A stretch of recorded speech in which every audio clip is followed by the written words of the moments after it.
No. Come on, where is it? Dave, it's your Idaho Central app here. Any chance you're missing a debit card?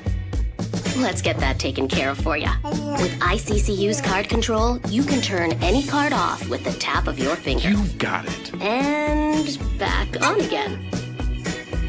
Out, out, out, out. The closest Idaho Central Credit Union branch is in your pocket. Pow day. Dude, let's go.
This is Bronco Nation News Live. The best interviews, the most informed opinions, the latest breaking news, all from the top Boise State insiders. Bronco Nation News Live from BroncoNationNews.com is presented by RowPaint.com, the official paint and coatings company of Boise State Athletics. All Bronco Nation news broadcasts come from the Western Collective Studios. Head down to Western Collective's locations in Garden City or downtown Boise to try some of their delicious beers, including the Horseshoe Golden Ale, the first beer to support an NIL collective. Now, here's four-time NSMA Idaho Sports Writer of the Year, BJ Rains, with another edition of Bronco Nation News Live. Friday morning in Las Vegas, and our contest winners, Brad and Sarah Lung, have arrived in style from Circa Resort and Casino. We gave away a trip last week. We had the raffle, raising some money for a couple of good causes. If you were a paid subscriber, you could enter in the raffle for free. 2 nights at Circa, tickets to the game, airfare. Brad and Sarah Lung, our winners, are in the building here at Circa Resort and Casino. And you know what? You never know who's going to get out of a limo when you get to Las Vegas. There he is. Jay Tust has arrived as well. We buried the lead. Jay Tust has made it here to Circa Resort and Casino. Only the best transportation for Jay Tust. How are we doing? Apparently, I just jumped in a car with Brad, and he said that it was okay. So, yeah, got a sweet little ride over here, I guess. I'm here. They said They said you had all your gear and you were literally on walking here outside the airport. Basically, trying to walk. Yeah, I'm like, come on, we can give you a ride at least. Trying to save on that Uber cost, buddy. How was the limo ride though? It was great, and it was actually awesome to catch up with those two. And I don't want to take too much of their story, but they're awesome people, and I love how they became Boise State fans, and I think Boise State fans are really gonna like this couple because. They first became Boise State fans, not necessarily because they love Boise State. It was because they hated Fresno State. Hey, there you go. But they're all in. It's really funny. Normally when you cheer for a team out of spite of another team, sure. It's just that matchup when they play each other, right? No, they leaned in. They travel to football games. They're here obviously for this. So, really cool couple, and I know they're really stoked for this, and they want to be here. Without your contest. There you go. We got yes, and they couldn't come till the weekend, so they were really hoping that. Hopefully, you guys can you hear me all right? You sound louder than I do, but that's probably just the case, though. They were hoping that. Well, we do have the "Do Not Disturb" signs on both sides here, so we're going to probably get an angry knock on the door here at some point. But yeah, they were hoping Boise State was still going to be playing, as is our friend, the Atkinsons. And, I saw Dan on the plane. All kinds of people were making plans to come in the weekend, but Boise State had to win 2 games first for that to happen. And sure enough, Boise State gets 2 wins, and same for Jay Tust. Now we get Jay Tust in Las Vegas for the weekend as well. Yeah, you're exactly right on that. And yeah, now we get 2 games in 2 days. Hopefully here, play Saturday, win that one, and we'll march on to Sunday and see if Boise State can go chase that $300,000 grand prize. I don't know if you've been here, BJ, so you haven't been watching the broadcast. Yes, Gus Johnson. Is Gus Johnson even aware of that there's a prize pool? Somebody should tell them they're playing for a bag, and that they can parlay whatever they made one game into the next game. He should drop that. Gus is a legend, by the way, and I freaking love Gus Johnson. So you do you, buddy. It is just funny though. It does make it seem bigger time though with Gus Johnson on the call. I'm not going to lie. 1,000%. This tournament being on Fox and having Gus Johnson instantly gives it a little credibility. And you guys told me the first game, right? I guess it was Wednesday, that Gus Johnson did it. That he did mention more than a few times that you're playing for $50,000. So last night I'm sitting in the sports book. My old intern, part-time employee Colin Mitchell, now lives in Vegas. He came out and we hung out last night and watched the game. And I told Colin, I said, yeah, and he apparently he says it a lot. And once you're listening for it, literally every break it was like they're playing for that bag. Yeah, and it was like 50 G's on the line. I agree with you though. I do agree. Like having Gus and his voice on this call, like. For sure, man. Like I think it does help bring legitimacy to a new tournament that not a lot of people know about. I mean, even kind of traveling over here, talking with some Boise State fans on the plane, just kind of educating them, but telling them what's going on. And they're like, wow, that's really cool. And I think that, once we get to, you have this awesome little, appetizer, if you will, before the Final Four on Saturday. Yeah. And then you don't have to wait for Monday's championship game. You get to turn right around on Sunday and play this championship game. So that bridges the gap between the Final Four and the championship. Yeah. And I think that if that goes well and there's a lot of eyeballs on it, I think that you're going to see this tournament get some more credibility and start to take off a little bit. And you'll see it today. You'll see it tomorrow. It's been all first class.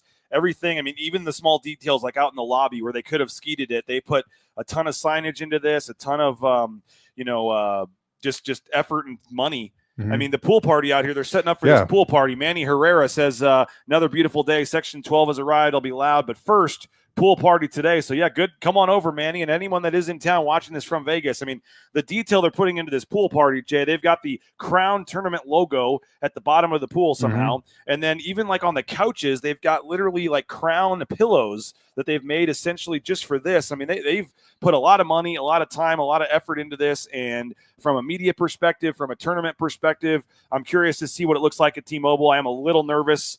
I mean, if it looked a little empty at the Grand Arena, I'm a little curious what it's going to look like at T-Mobile. But they'll probably curtain it off and do the best they can. That is one thing that I guess I'm kind of curious about, like how that goes this year, maybe compared to the future. Like, I don't know if you need a bigger venue than what you had over at MGM Grand. So I guess that's one thing that I guess I'll be curious about, how, even when they make tweaks and stuff after this year's tournament wraps up, if that's the case. But for now, I'm excited to go over there. I've watched a game at T-Mobile before. It was back when they had the Pac-12 tournament there. I watched a couple games there, and it's a really nice venue. I know you've been there. You went there recently. You got front row seats to the nights. Yeah, blessed. The team went last night. The entire team went in a suite last night and didn't even see one goal. They lost 4-0.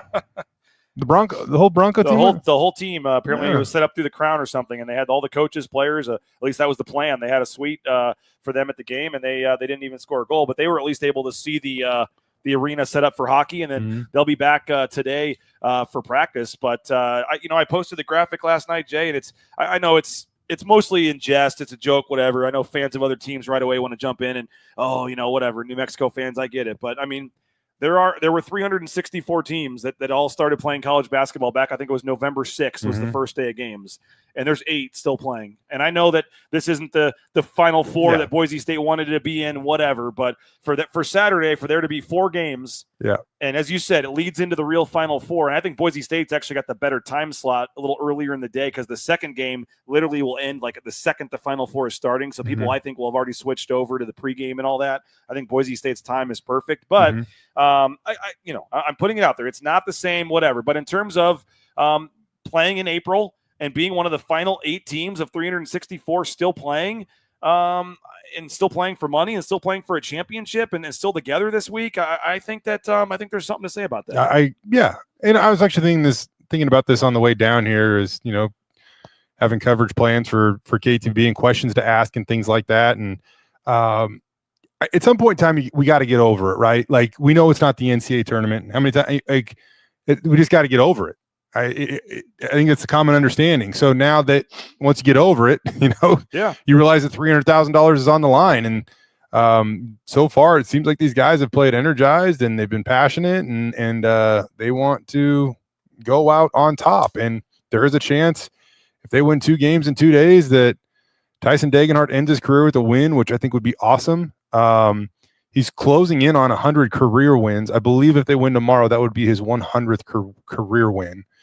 And I guess because of the COVID stuff with Max Rice and stuff, he won't be able to catch some of those other career records. But that's still like so impressive to get 100 wins in 4 years. I mean, think that's an average of 25 wins a year. That's insane. Like that is a really, really high number. How many points does he need for the single season scoring record? I've been tracking that. I think he's within 20 or 30 now. Oh, he's how many he have the first game? He had 21. He's close. He's within reach. Yeah, we'll look it up. He's within reach. He could get it tomorrow. I believe he came here 61 points shy of it, I believe. So, or the record's 661. So nothing like asking you a question on the spot that I don't know the answer to, and then looking it up on the fly here. This is great. Go over. Where am I Bottom. going here? Bottom. This one. Oh, sorry. Yep, it's cool. He's at 650. So he needs 11. He needs 11 points to catch Reggie Larry, 12 to pass him. So and I thought of you. I don't know, it's a weird thing to say that I sat there and thought of you, but when he early in the game was 3 for 3 and was super aggressive against Butler.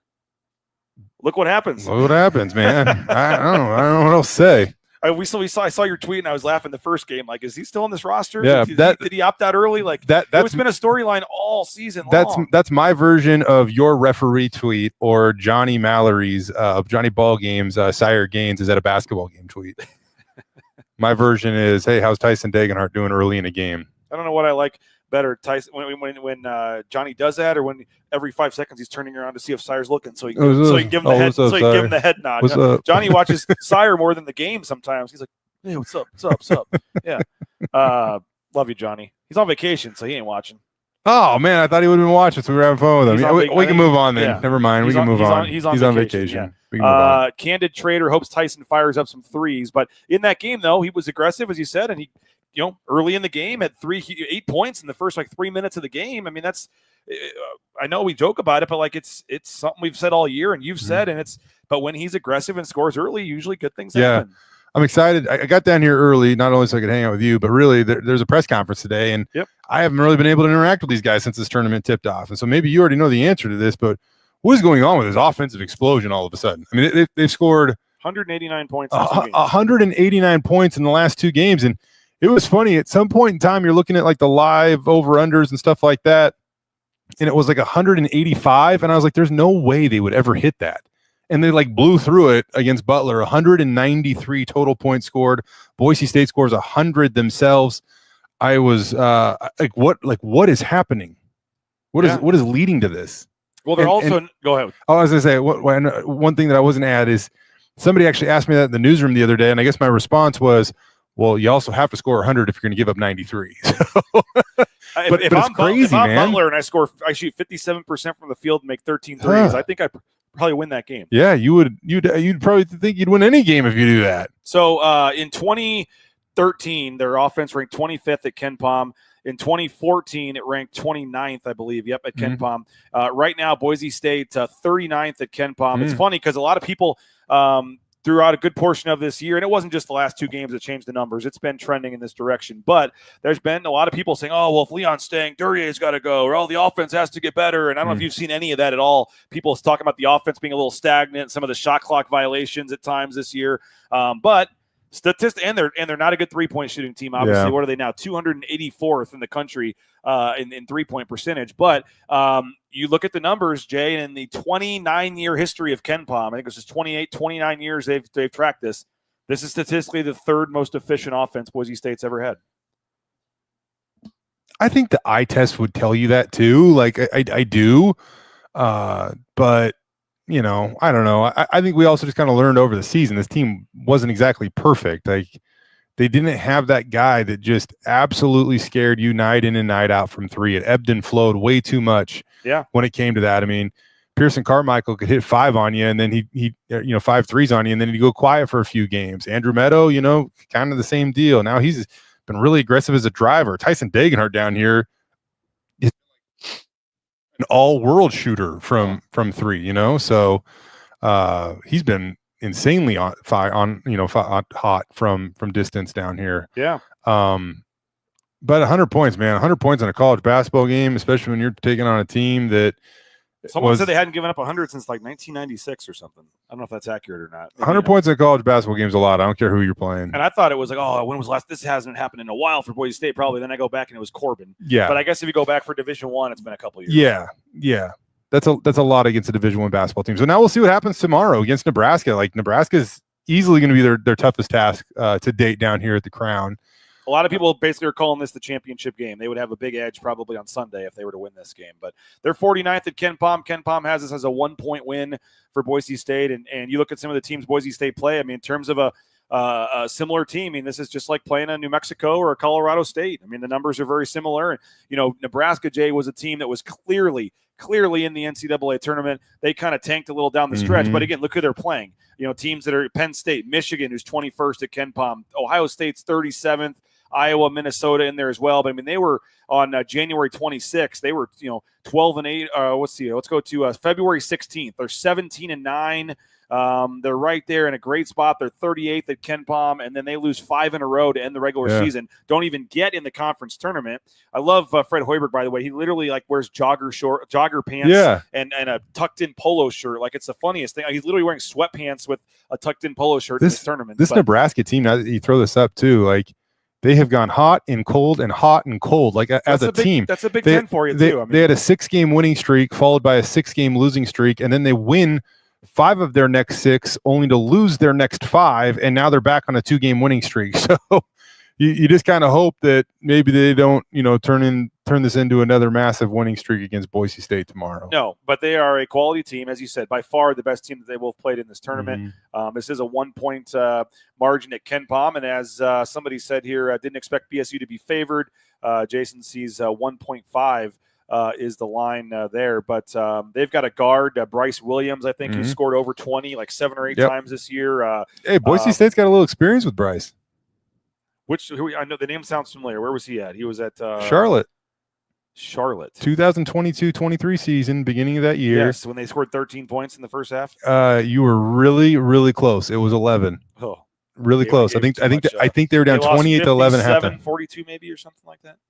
You're close. All right. It was 54-42. Okay. You're really close. I had the 42 right. Yeah. I was at that game, and I remember it was absolutely awful. Yeah, but Bryce had 13 points in that game for Charlotte. And then he transferred to Nebraska and has had a really nice career for the Cornhuskers. 54-42. Really good basketball player. Yeah, it did not go very well. Mm-mm. They had Ali Khalifa too. And Igor Milicic at Tennessee. That was a hell of a Charlotte squad, man. Turns out, okay, so we should not be calling that a bad loss. And Patterson played at, I believe I'm pretty sure he transferred to Minnesota. Like that team had some really good talent on it. Yeah, wow, that's interesting there. I feel like Isaiah Folks is a name I've heard of as well. But tomorrow it'll be an early game, 11:30 a.m. In Boise, 11:30 a.m. They're trying to, as we said, Jay, kind of pigeon this in between, and schedule this ahead of the Final Four games. So that's a unique aspect of this. But it'll be 11:30 tomorrow. You mentioned the press conferences and things going on today.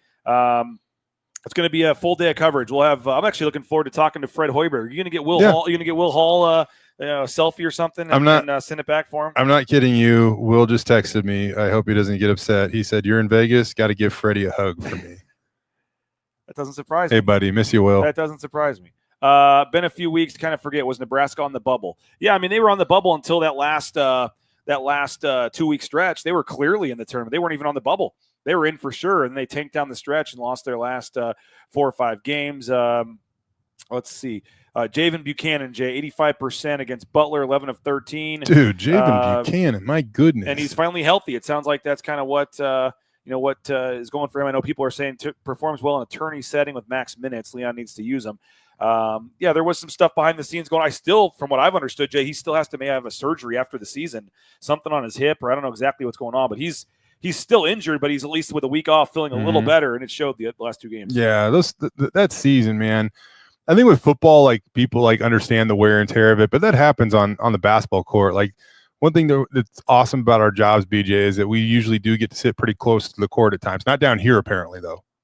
I'm not sure about T-Mobile, but I don't know. But not the last 2 games. Although I sat in a participating AD seat, and I sat courtside. Well, I'm going to finish that story before I move on back to that story. But you get to really see like how physical and quick and strong these guys are, and when they run up and down the court and they move like they do, you can understand how it's hard to get healthy once you get injured, because you just play continuously, and it's really also hard to miss practice and stay sharp during the season. Yeah. And so having that whole week off obviously was good for Javen, and really 2 weeks off between games allowed him to at least get to the point where he can do what he does right now. And he has been really, really impressive. But a shout out to our guy, Abe Jackson, because I was listening on the radio back home to one of the games, and he multiple times, real tongue-in-cheek, like, continued to say, like, hey, we're 25 rows up. It's kind of hard to see the call down there.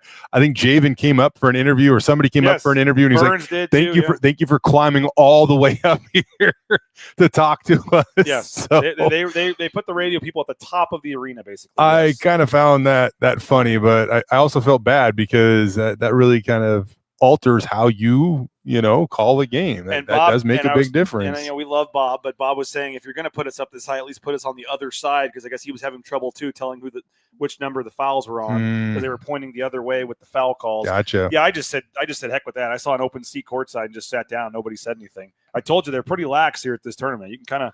I'm not gonna lie, you and your Circa relationship here, bud. I don't think that had anything to do with. You basically run the show here, so. I don't think that had anything to do with the tournament, but. They wouldn't let me up in the VIP. I saw my boy Derek Stevens up there. I tried to get in the VIP area to say hello, and they were very strict at the entrance. But I did get up there. Yeah, I know. I bet. Yeah, I bet. Yeah, exactly. It took a little talking, but I did get up there. All right. So anything, Jay? Tomorrow, the money. We still haven't found out how they're going to divvy this up. It sounds like they're kind of not wanting to make a big deal out of that part of it. Like I would assume it is a big deal. And that is honestly, that is probably the biggest reason these players are playing secretly is I want $30,000 for winning this. But I don't know if it's just if Coach Rice has told them not to make that a big deal publicly or what, but it just seems like anytime you bring up the money, they kind of say, well, that's only part of it. We're playing all, and I get it. Yeah. You're playing for each other. No. Yeah. You want to play to keep Tyson's season going. Like you want to end with a win. Like there are other reasons. Yes. If all that meant more and money meant nothing, you would be in the NIT. Yeah, I guess that is true. Yes. So with that said, they're being kind of a little secretive in terms of how they're going to divvy up the money. Here's my quick idea. Tell me what you think here. Okay. You got 9 scholarship players. Yep. You got 3 guys that are redshirting. Yep. And you got 1 walk-on. And 2 local sports media people down here. Somebody asked me, do I get at least $1K? I'm like, I'd take sure. I mean, why not? People assume we're on the payroll already. Might as well throw us some more cash, I guess. But okay, so I would give 10% to each of the 9 scholarship players. Yep. That's 90%. And then I would give 2.5% to the walk-on and the 3 red shirts. They get 2.5% for literally not playing and doing nothing. They can't complain. They're getting a little bit of money. And then good scout. Hey, they do scout team and stuff like that. They help. I don't think like my dad even asked me, I hope guys don't get mad if they don't get the same amount of money. Like if you're redshirting and not playing this year, can you really complain if you're not getting the same amount of money as Tyson Degenhart does in this game? Like, I don't want to put words in Brendan Ramirez's mouth, but so if it's 300,000 times 1/10 of that, 10%, it's $30,000 a player. Okay. Oh, okay. So $30,000 a player, and then if you do what's 2.5% of $300,000? So a Brendan Ramirez or a walk-on that literally didn't even play would get $7,500. There is literally zero chance you would not be stoked about that. Ethan Lathan hasn't played a second this year. You're getting $7,500. There's no chance you're not stoked about that. Do you think the 9 scholarship players should all get the same amount though? The guys that have played in the game and are. I just think or do you give starters? Do you give? How do you do that? Honestly, the bench has played so freaking well down here. I mean, the bench has been a huge storyline, in my opinion. Yeah. A guy like Javen Buchanan's not starting, but ends up scoring more. Yeah. And I also don't think you could put points or rebounds or stats on this because guys are going to start trying to get theirs. Yeah. And also you have Leon Rice is the one who decides the playing time, so that's not really fair for other guys to decide who gets what money. I think considering how much everybody's played, everybody's contributed, everybody's had their moment. And just knowing who Tyson Degenhart is, by the way, I think that you say, yeah, you split it 9 ways. Give them each 10%. They're still getting 4 times as much as the guys that didn't play. Dude, 30 grand. And on top of that too, you don't have to pay state income tax here. You know what? I heard that because that's why I heard that was why they always have the big fights down here. Huh. Yeah, and at the MGM Grand Garden Arena, which you won't see, but they you really get to. I mean, if you win 30 grand, you're going to take home a huge portion of that 30 grand. It's where you earn the money, yeah. Not where you get paid, right? Yeah, so, yeah, that would be they would get the That's a good point. Yeah. We're not teaching these kids tax lessons because some of the players have already done their fulfilled the requirement with Vivid Seats. Hey, just get on Instagram, check out some of the guys, their accounts, because they've made their posts. Some of them are, if you're hilarious, and some of them are hilarious. If you would watch Andrew Meadows' post, why would you not hurry out and buy tickets from Vivid Seats? Pearson Carmichael, I love it. Yeah, but that's part. Let's touch on that for a second because that is part of this agreement. So, Vivid Seats is the one that's basically fronting or offering up this $500,000 pool, right, BJ? Mm-hmm. Yeah, so they're the ones that are doing this, but part of the agreement is that the players have to have a post about Vivid Seats. So a bunch of the Broncos got their posts out of the way yesterday, basically just saying, click check out my bio, link at the top, buy your tickets now using Vivid Seats, and it's pretty simple. I don't think it's asking much of these guys. I think it's allowing them, probably some of them, to step outside their comfort zone, but it's an area where in today's day and age with NIL, they have to get comfortable. They have to get good at it. And if they can, that's going to better their opportunities, to generate revenue, later on in their careers here at Boise State. Well, if you're here in Vegas, come on over to Circa today. The pool party. I think Jay, I saw the various booths set up. They did have the weightlifting station. Was that you that's going to be doing the bench press display? Or absolutely not. I wondered what they were doing. They were bringing in these dumbbells and stuff. I didn't know if that was where the KTVB live shot was going to be today. We got to work, man. Yeah, I know. But the pool. I'm going to get some footage and stuff, and maybe you can do a live shot out there at 4 or something from the pool party. Maybe that's what it would take for me to get on KTVB. I can maybe cannonball in during the pool party into the water or something. There it is. But it looks like, it's a pretty, you were peeking out the window there. It's a pretty elaborate setup. Yeah, they've got all kinds of stuff going on. So it's going to be a big pool party. It's the official fan fest today. You get in for free if you have gear for one of the teams, or if you're wearing Crown gear as well. And so if you're in the area, if you're in Vegas, come on out today, 12 to 6 to the pool party. We got to go do some interviews, press conferences at like 2:00, but we'll have coverage all day of the pool party event, and then obviously the press conferences. And I am looking forward to talking to Fred Hoiberg a little bit about Leon Rice and just his thoughts on the program from afar. And I bet Tyson Degenhart. Yeah, I bet you he's gonna have a glowing review of Tyson Degenhart. Yeah, he probably will. Yeah. I thought there was more there. Sorry. No, I just when Fred Hoiberg was at Iowa State, he built this program off of guys that, I'm not necessarily saying player like Tyson Degenhart, but guys like Tyson Degenhart, meaning they were loyal, they were competitive, they were tough, they stayed at Iowa State. That's kind of back when they were having their heyday. That's kind of the type of guy in a way that Fred Hoiberg parlayed Iowa State into the Chicago Bulls head coaching job. And I remember it was weird seeing him take the Nebraska gig. Yeah. And then now that he's still there, and they've been okay, but not great. They haven't really done much in the tournament. They haven't been what he was at Iowa State. And in all honesty, that's he's probably going to be chasing that for a while, because Iowa State's proven that they have a really, really strong basketball program. Great tradition. Well, that'll be fun tomorrow. Boise State, Nebraska. A couple other quick topics I want to hit on with you, Jay. The transfer portal, basketball and football. Some news there. And then also you were at the Zach Hill and Maddox Madsen press conference yesterday. I want to get your take on that briefly as well. But I do want to thank a couple of our sponsors that make this show free of charge for you to watch on social media here. And that includes our title sponsor, rowpaint.com. Andy Rowe and Company, whether it's concrete coatings, interior, exterior painting, all your painting needs, make sure you hit up our title sponsor at rowpaint.com. Taco Bell, if you're looking for a job, they are hiring. TacoBellWorks.com. You can get more information, or you can just go into one of the local Treasure Valley Taco Bell locations. TacoBellWorks.com. They got the paperwork right there in the front of the store. Free food while you work. They got great promotional opportunities. Half your wages, up to half your wages the next day after your shift ends. So if you need some quick cash, you don't have to wait 3 weeks to get that first paycheck. SON Management Group, the Nicolason family, appreciate them for their support. And the food is pretty darn good as well. Those Cantina Bowls, the Lux Cravings boxes, hit them up. Get more information online, TacoBellWorks.com, or go visit a local Treasure Valley Taco Bell location today. We mentioned Tyson Degenhart. Idaho Central Credit Union has an NIL deal with him, as you know by now. Idaho Central Credit Union, ICCU.com. There's a branch pretty much on every corner, but the easiest is that mobile e-branch online banking right there in your smartphone. Idaho Central Credit Union. You don't know what you're missing, folks, until you make the switch. So happy that Rain's family did it a couple years ago. Just kind of did it to be nice when we started the deal with them, and it's been just a great experience. Very thankful, very happy for Idaho Central Credit Union. Make the switch today, ICCU.com. Hey, the $5 meal deal is going on at Jackson's. You get 2 hot dogs and a kettle chips for $5 at Jackson's. That's right. 2 hot dogs, a kettle chips, $5 over at Jackson's. And don't forget, 99-cent coffee anytime, day or night, using that Let's Go Rewards app. 99-cent coffee using that Let's Go Rewards app at Jackson's. Snake River Pool and Spa, patio and game. The SpaTeam.com. If you're looking for a sauna, maybe you're looking for a pool table for the game room, dartboard. Maybe you're looking for, a spa for the back patio. They got you covered at Snake River Pool and Spa, patio and game. Locations in Twin Falls, Boise, Meridian, Nampa. Been around since 1978. They're part of the Boise State home team as well. You can check them out, get more information online at the SpaTeam.com. Hey, the Blue and Orange Store, they've got gear for you. Whether it's online, the blueandorangestore.com, you can order anywhere in the world, or just go to the Boise Town Square Mall there, the second floor next to the Pro Image store. Whether it's jerseys, caps, bumper stickers, car flags, they got the best hat selection in town, that clearance rack at the front of the store. Great deals there. Really appreciative of the Blue and Orange Store and Travis Hawks. They've been with us since day one, so I know you have a lot of options when it comes to buying Boise State gear, but I highly, highly recommend you do it at the Blue and Orange Store. And Lithia Ford of Boise, they're trying their best.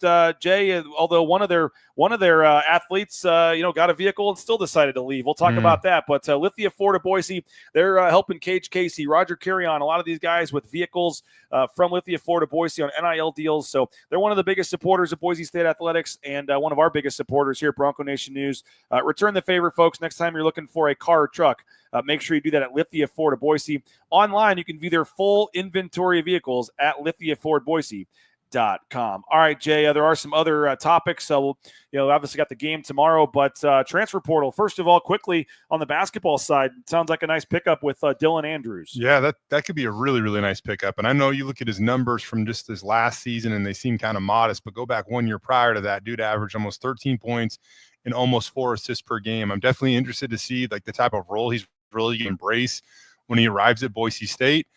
Alvaro Cardenas, like Ashton Genty, set unrealistic expectations. I don't think that we should expect Dylan Andrews to come in and have 200 assists like Al, or any running back to ever have 2,600 yards like Ash. But that is a really, really nice pickup. And I think another kind of underrated portion of that's going to help them defensively too, BJ. And now you run a little small ball lineup out there that includes, Andrew Meadow, Pearson Carmichael, obviously Dylan Andrews, Javen Buchanan. Thank you. Yeah. That's like the whole point of that small ball lineup.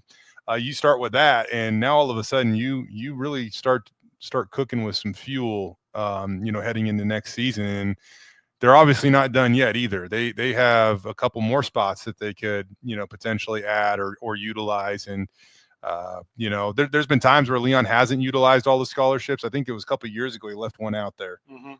So it'll be interesting. Actually, I think he did that because they're acquiring somebody maybe mid-season or something like that. So And then Dominic Parolin, who we haven't really talked about at all, but he's been redshirting in.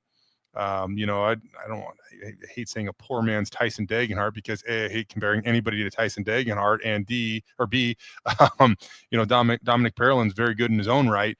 But, kind of something in that range, I feel like. Yeah, and they like Ethan Lathan as well, 6'10" kid coming off the bench.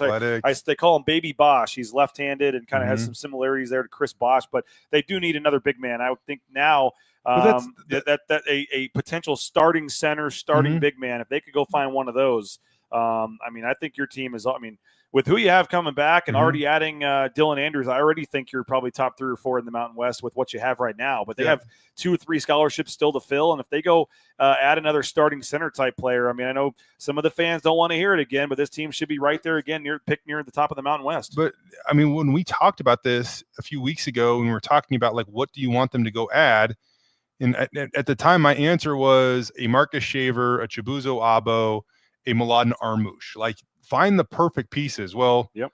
I'm going to say, man, like, it feels like Dylan Andrews is very much so like a Marcus Shaver in terms of that ad, right? Not the exact identical player, but I just like, you have the feeling of that, like an older guy. He's tough.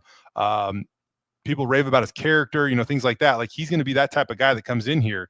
And so now when you address that big man, that 5, again, go find the guy. I don't care if he averages 4 or 5 points a game. Can he give me 9 rebounds and like a block and a half? Yep. Like, go find that piece that fits this team and the pieces on this team.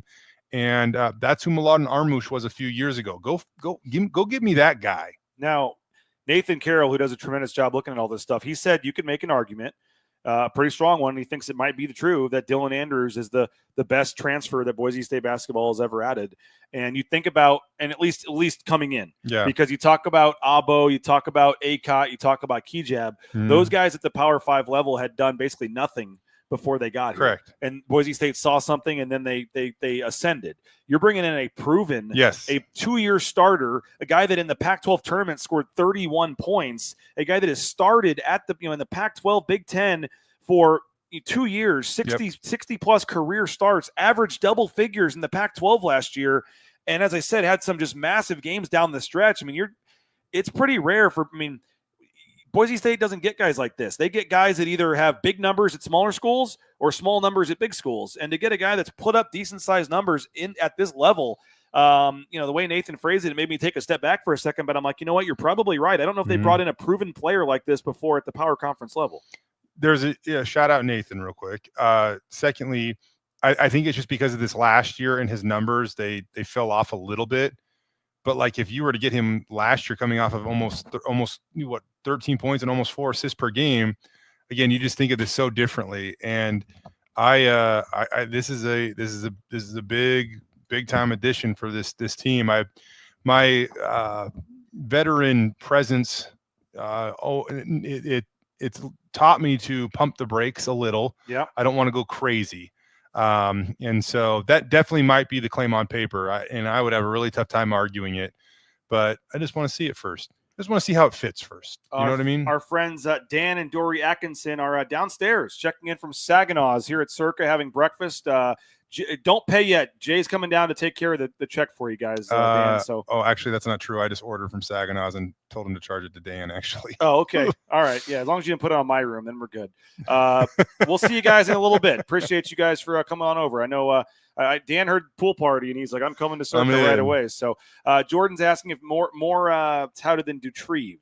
Devonair Dutrieve. Hey, see, like, that's what I mean right there. Like, Devonair didn't have the production that Dylan had, but like, Devonair was a big time get at that point in time, tons of stars attached to his name coming out of high school. And so I agree with Nathan wholeheartedly. Like, there's something you can really lean on with Dylan to like have some confidence here.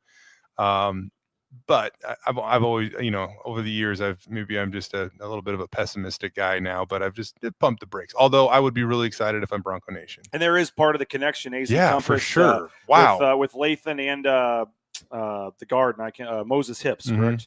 Was the connection there? So good. They've been dipping into Arizona quite a bit lately. Dylan Anderson didn't sort of work out, but he was from that area too. Good transfer portal news for the basketball team. Not good transfer portal news for the football team.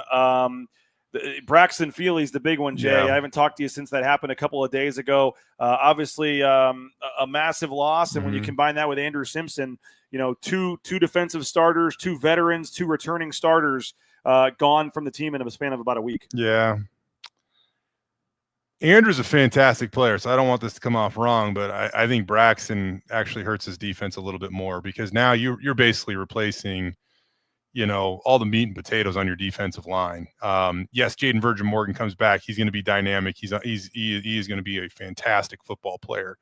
But when you consider that the rest of that defensive line, the DN, and those 2 interior guys, that's a lot of beef they got to replace. And I already felt like they were really going to miss a guy like Herb Gums, just low center of gravity, 315 pound. You're not going to be able to move me type of guy that never gets any credit, that was really, really a big part of that defense last year.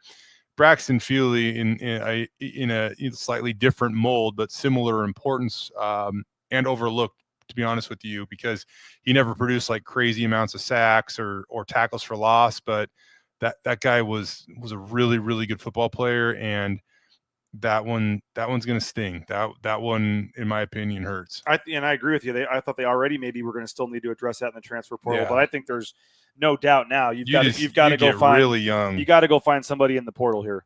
You get really, really young on that interior defensive line. And that being said, like if you do go back into the portal, you now have the chance to say, hey, okay, well, you're going to come here and you're going to start for Boise State's defense. You're going to be that veteran presence on the interior of the defensive line. I mean, that has to be an attractive option for somebody out there looking to prove themselves in the portal. Unfortunately, that's just a little bit more of an unknown commodity than what they knew they were getting in Braxton Feely. And, everybody is so opinionated about this. I really think pretty highly of Braxton from what I know about him. And truth be told, it's not a ton, but he was a really good kid, high character guy. And for me, this NIL era is just, it is interesting because I think that it's even more difficult for guys that are living on the fringe of, do I have a career playing after college? And if the answer to that is a coin flip or I don't know, or anything less than 50-50, when else do you have, and this is completely hypothetical, people, because I don't know what he's getting, but when else is somebody going to call you up and say, you want a $300,000, $400,000, $500,000 payday to come play college football for a year?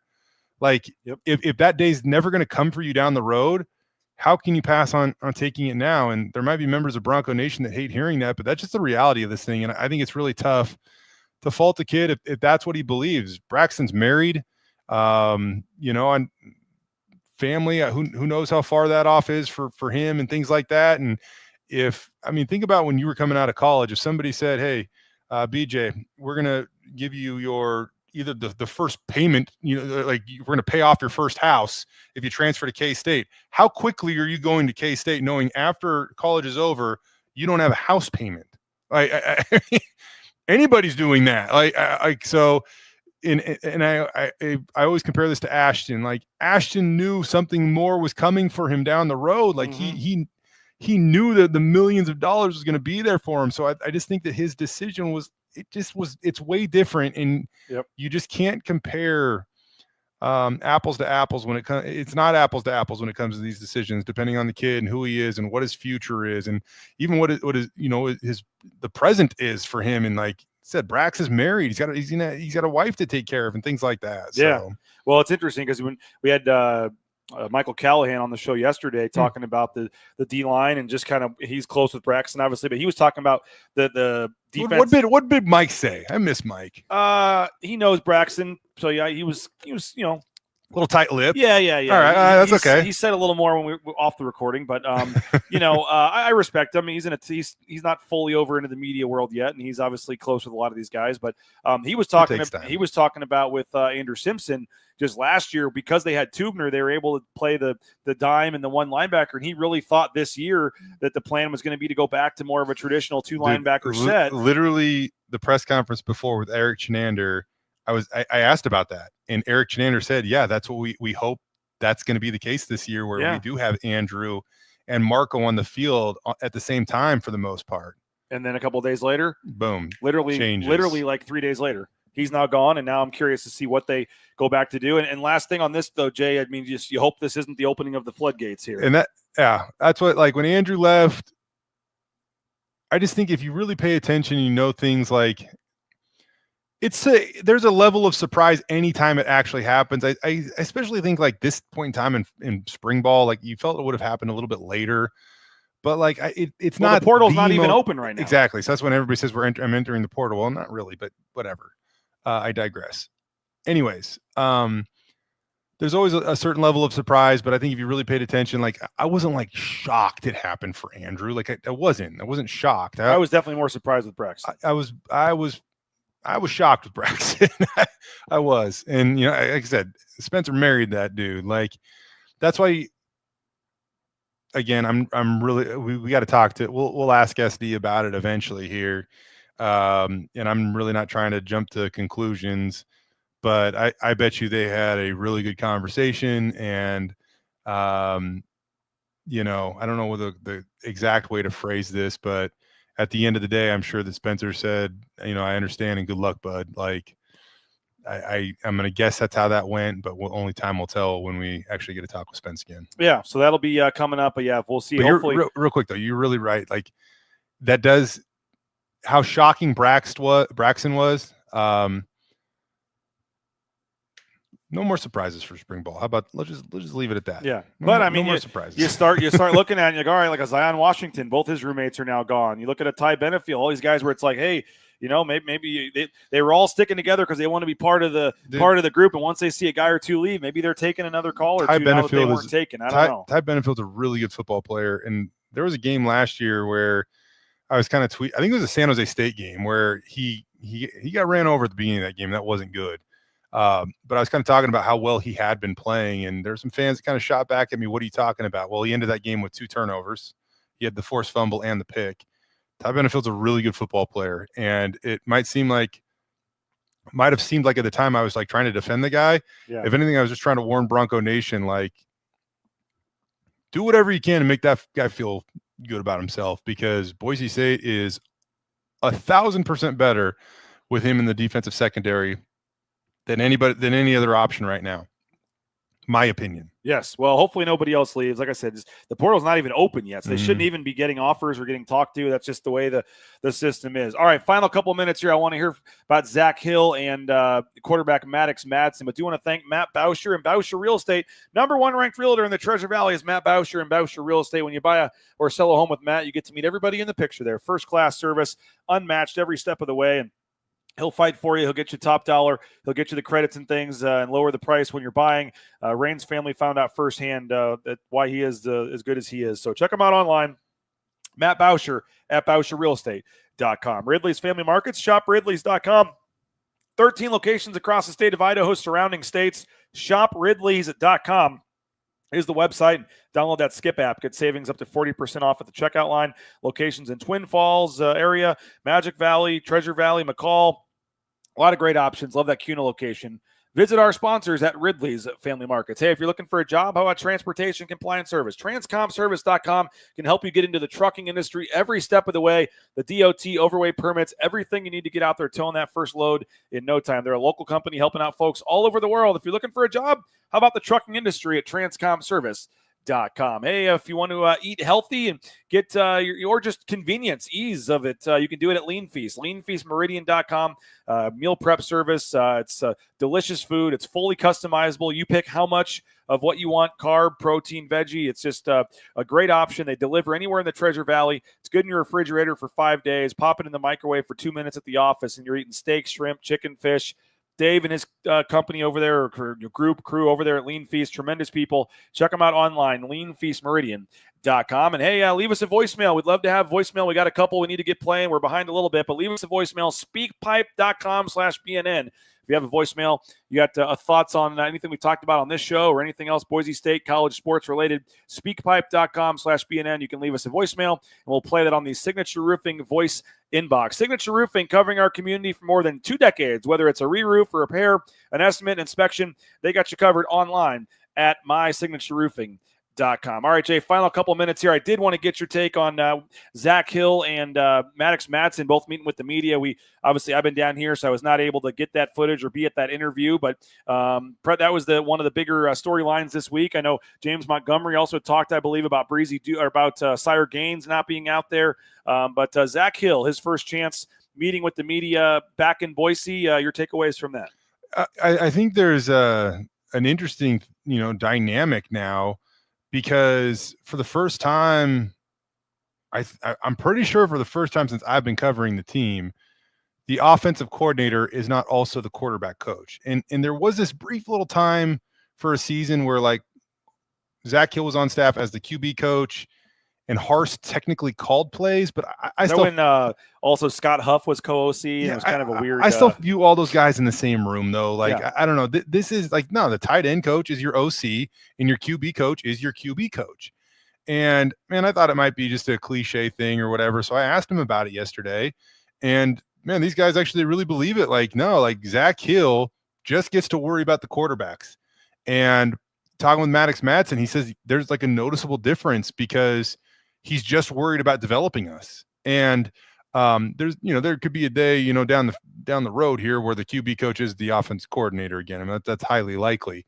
But for right now, it's none of the big picture is somebody else's problem, and Zach is just honed in on coaching the QBs. Now, him and Nate have a bunch of dialogue, clearly, things like that.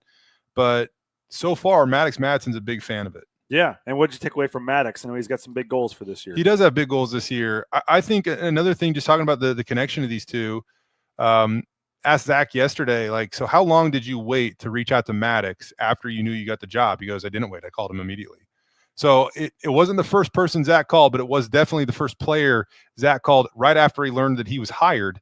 And, Maddox kind of let us know too, like, he wasn't necessarily involved in the hiring process, but Spencer definitely, asked him, like, what are the things, he values or looks for? Like, there was some dialogue at the very least.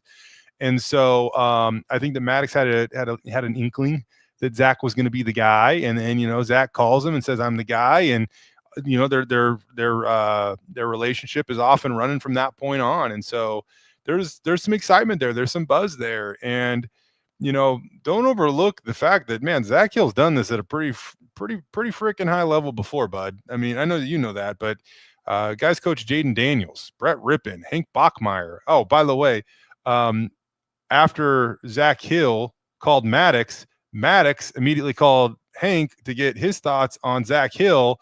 And apparently Hank just raved about Zach Hill to the point where Hank ended up joking with Maddox. You following me?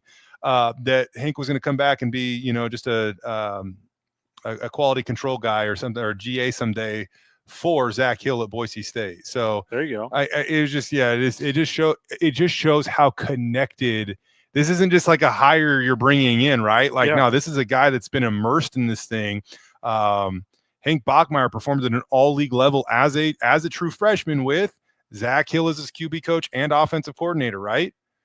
Brett Rippon, same deal. Yeah, he had an all Mountain West. He became the all-time leading passer in Mountain West history with Zach Hill. Largely as his QB coach and play caller. So there's some history there that suggests this should be very good for Boise State's QB room. And right now, they need that guy in there. And I'm not just talking about Maddox, I'm talking about the guys behind him, because they have to bring somebody else along.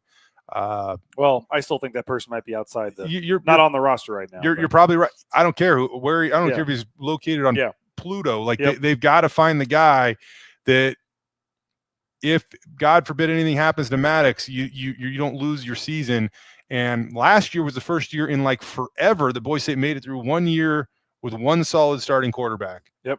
A few years prior to that, it was a carousel that you just never want to relive again. And the return of Zach Hill, Jay, means they had to dig into the storage bin and bring out the nets.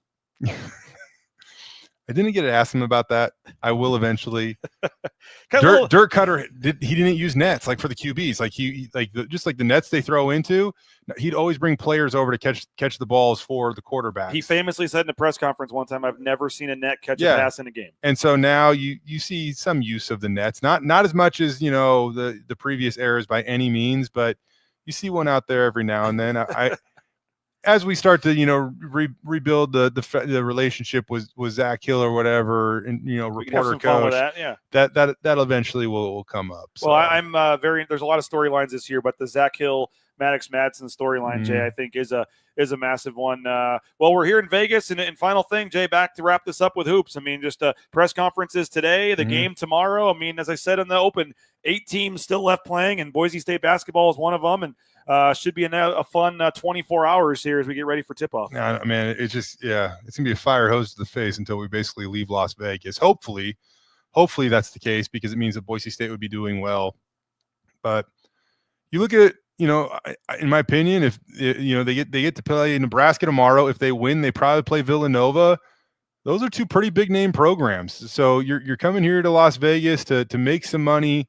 To take on Butler or beating them too. To beat some name brands when it comes to college basketball.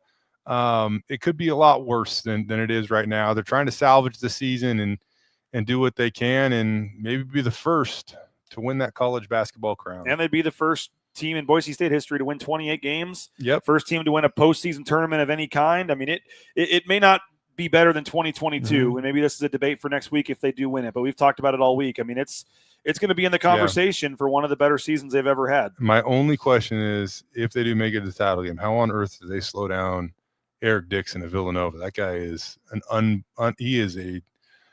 the real deal when it comes to scoring the basketball. Yeah. Be a good storyline with him and Tyson Degenhart. Jay, KTVB, you'll be live throughout the day, social media as well. Just make sure you're following at KTVB Sports Guy on Twitter. Kudos to KTVB for getting you down here for the semifinals and finals. Thanks to them. Thanks to you for literally getting off the plane and getting out of the limo and coming right up here to do the show. So appreciate that. And I think you got to go pick up that tab down there for Dan Dory at the like Saginaw's. But we got to work on like a Boise to Vegas flight at like 9 a.m. 6 is just too early, but I think they do it so you can connect all the other flights still pretty early in the day. Well, I'm selfishly going to say we need one at 9. That way I could have still made it here for the 2 o'clock press conference, but the 6 a.m. one was... I'm sure you could have flown Spirit and risked your life on Spirit or Allegiant or one of those maybe. Yeah, I pay $6,000 in baggage fees because I wanted to bring my toothbrush or something. And an extra $10 for breathable air or whatever it is, yeah. Jay, appreciate it. Again, make sure you're following all of Jay's coverage on KTVB, KTVB.com as well today for the press conferences. And we'll get that video as well up on the Bronco Nation News YouTube channels and things as well. So have a great rest of your Friday. We'll get over to the arena, maybe sneak out to the pool party for a little bit as well, but a lot of coverage coming today. And then tomorrow morning, we will be live about an hour before tip-off or so. So we're talking 10:30 back in Boise, 9:30 here in Vegas. We'll have the Lithia Florida Boise pregame show. We'll be courtside showing you T-Mobile Arena, the warm-ups, all that good stuff. Boise State, the semifinals of the college basketball crown. They're one of 8 teams still playing. And as Gus Johnson will let you know plenty of times, they're playing for that bag. Ha ha! We'll see you guys tomorrow morning, throughout the day as well. Bronco Nation News Live, BroncoNationNews.com. Bronco Nation News is presented by our title sponsor, RovePaint.com. Our major sponsors, Idaho Central Credit Union, Taco Bell, Lithia Ford, the Blue and Orange Store, Jackson's, and our contributing sponsors, Signature Roofing, Western Collective, Snake River Pool and Spa, Transportation Compliance Service, Boucher Real Estate, Ridley's Family Markets, Circa Las Vegas, Lean Feast, and Timberstone Golf Course.